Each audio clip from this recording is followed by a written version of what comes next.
Born ready.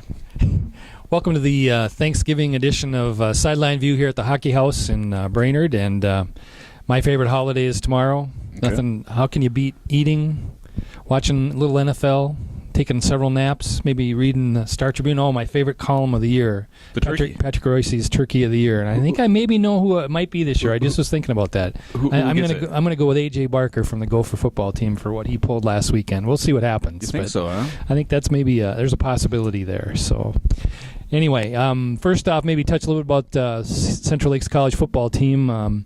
Was going to a bowl game, and then unfortunately, as always happens, sometimes with somebody withdrew from a class and dropped them down to not enough credits, and so the team is not gonna go to the bowl game. And I mean, I've seen situations like this now, I think at least 4 times where I remember one time in college, St. Cloud State used an ineligible player, and they had started, I don't know, it was like 7-0 or something like that, and they had to lose 3 games. And we saw it with the soccer team at the high school. Had a foreign student or foreign students, I guess, and the paperwork wasn't filled out properly. So it's kind of the same kind of thing. It happens. Nobody tried to do it. It's unintentional. It's just a mistake, and everybody feels bad. There's got to be a program out there, for a computer program that I think there will be now. It keeps track of all the athletes and says, make sure that they're doing what they're supposed to be doing. It's just an unfortunate situation, and it does happen all the time.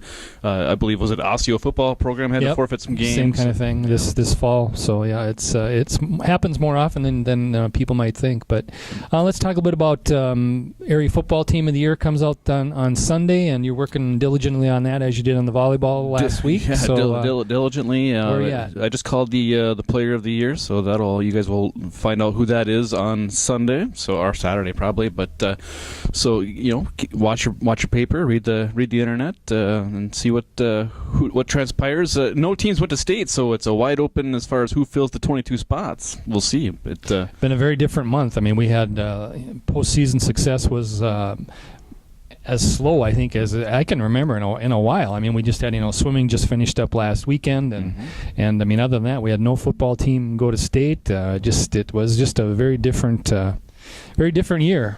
So almost boring. Yeah, I know. Well, that'll change next week. Yes. It's transitioning into that. We've got Warrior Boys hockey opens up on Tuesday against Fergus Falls at home. I would think. From talking to Coach Archibald, it looks like it's going to be a pretty good year again. Got, I think, 13 guys back, like 7 forwards, 5 defense, and goaltender Kyle Helmberger played some last year. So they've just got to fill in about 8-9 positions, and they're pretty set. And got a pretty strong junior class here that contributed a lot as sophomores. So I would think they've got a good shot. I know Coach was talking about the section. I mean, Moorhead, Bemidji, Roseau, the usual suspects, and he also puts Brainerd in there too, that they should challenge there as well. So one issue Brainerd's always kind of had is they've always had a really good first line that could score some points, but the depth just wasn't there. What did he say about that? I think that's going to change this year, just because they're going to have to spread it around a little bit. I mean, we got some people who were right around 20, 25 points. If you can have 5, 6 of those kind of guys, then you can make up for the guys who are scoring in the 60s. I mean, that always has been. It's always amazing when you look at the statistics when teams come in here, how balanced they are usually. I mean, maybe they've got somebody scoring 30, 40 points, and we've had here, people scoring 60 points. It seems like for the last, several years, and then you have a big drop off. So I kind of think that's going to change this year. So girls opened up last week. What did you see from them? I think they're improved. I really do. I mean, I know I think they've started 0-2 now, and then they go to it's called the North Wright County Tournament. It's in Buffalo on Friday and Saturday, and got a new goalie, Natalie Barron's there, and I think they've got some people who are they scored, I think, 6-7 goals in their first 2 games, so they only scored like 41, I think, all year last year. So I think they're going to be better. I think it's going to help. You got Chuck Whalen joining the staff, who was the first head coach of the girls program, also was the Warrior Boys head coach as well for a while, and then another.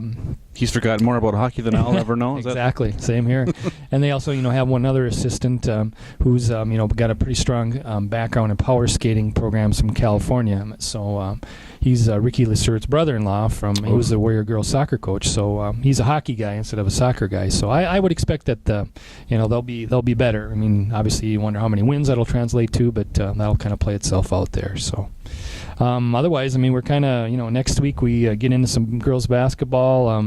Boys basketball just started their practice here on Monday, and so did wrestling. So we're really kind of in the transition time here, but it'll change next week, and then the week after is when things really get interesting. We get some snow here. Obviously, the ski teams would be going ASAP. So, anything else? Congratulations to the swimmers last week. Jalen Beach from Staples, and then a host of Brainerd swimmers that really swam well. And I know Fallon Ryan and Beth Ederman made the Saturday finals, but a lot of them dropped some significant time from their section, even from their section meets. So, congrats to all those girls, and just hoping for an exciting winter season. I know you probably feel the same way. I mean, covering Jalen the last couple of years, she's an amazing athlete. I mean, my goodness, I remember covering the state track last year, and in the finals, she was like the 8th seed going in. She ends up winning the state, championship, and then this year she moved up to 5th place in the breaststroke in Class 1A. I mean, and then an excellent basketball player. I mean, I don't know what's her.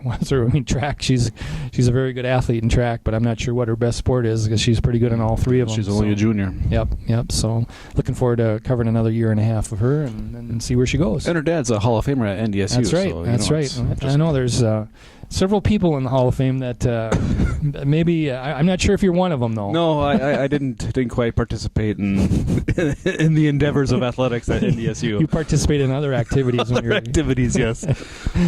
Well, I think that's all we have for this week. Unless you have anything else you want to touch on, thanks for joining us. Have a happy Thanksgiving, and we'll talk to you next week from the Hockey House again. See you later.